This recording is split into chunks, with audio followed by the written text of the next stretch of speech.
How to fix metal.tv not clipping. Now, in this video, I'm going to provide you specific features that you can tweak around metal.tv settings for you to be able to fix that issue that is not clipping.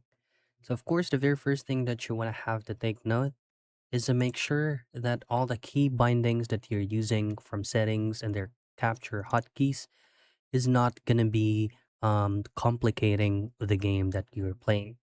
So, say you're playing a Warzone or any types of games that you have inserted shortcut keys or hotkeys.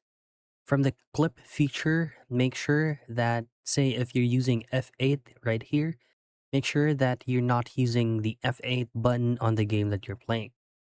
Now, once you have fully set up everything from hotkey, you can even add more. You can go into recording settings. From recording settings, make sure that you have set it up into manual capture because if you set this into automatic, it will usually take up a lot of space from the storage where your gameplays is stored to. And that's it. That's basically how you can fix metal.tv not clipping.